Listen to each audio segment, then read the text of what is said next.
इस वीडियो को देखने से पहले हमारे चैनल को सब्सक्राइब करें और इस घंटी को दबाएं ताकि आप हमारे वीडियो को सबसे पहले देख सकें। अस्सलाम वालेकुम दोस्तों, मैं हूं मोहम्मद उस्मान। आप देख रहे हैं वामी चैनल। दोस्तों, मदीने की मुकद्दस सरजमीन पर मां के सामने 6 साल बच्चे को टैक्सी ड्राइवर ने ज़िबा करके मार डाला। वजह ऐसी कि आपके सर भी शर्म से झुक जाएंगे।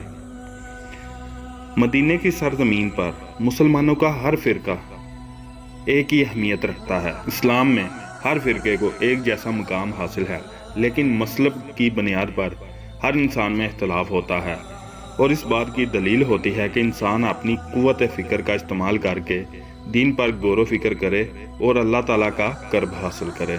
मगर फ़िरके की बुनियाद पर नफ़रत किसी भी हवाले से एक सेहतमंदाना सोच की अक्कासी नहीं करती और यही सोच उम्मत मुसलमान को तोड़ने का सबब बन रही है। ऐसा ही एक वाक़या गुज़िश्ता दिनों में मदीना शरीफ में पेश आया, जब 6 साला मासूम ज़करिया अल जब्बार अपनी मां के साथ एक टैक्सी में सवार होकर मस्जिद नबवी से वापस आ रहा था।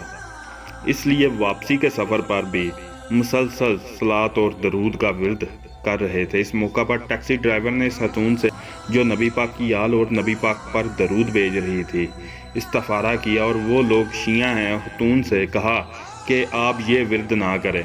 मगर खतून के साथ बच्चा था, वो बार बार उसकी ज़ुबान पर अल्लाह ताला का विर्द जारी था। वो नबी पाक पर दरूद शरीफ भेज रहा था। इसके इतलाक़ के बाद इसने काफ़ी शौक पर अपनी टैक्सी रोकता है और वहाँ से कांच की बोतल पकड़ता है। उस कांच की बोतल को तोड़ने के बाद वो उस मासूम बच्चे की गर्दन पर चलाता है और उसे ज़िबा कर देता है और उसकी माँ ये देखते दिल बर्दाश्ता होकर बेहोश हो जाती है। मौके पर मौजूद पुलिस एहलकारों ने भी इस जालिम टैक्सी ड्राइवर को रोकने की कोशिश की, मगर इस मासूम की जान बचाने में कामयाब ना हो सके और मासूम एक कम ज़ेन और कम अक़ल इंसान की नफ़रत के बेत चढ़ गया। अल्लाह के नबी के शहर में होने वाले इस वाक़े को बैनुल अक़वामी मीडिया में बहुत अहमियत दी जा रही है और इस वाक़े ने दुनिया भर के मुसलमानों के सर शर्म से झुका दिए। दोस्तों, वीडियो अच्छी लगी हो तो लाइक, कमेंट और शेयर करना मत भूलिएगा और लास्ट में चैनल को सब्सक्राइब करना मत भूलिएगा।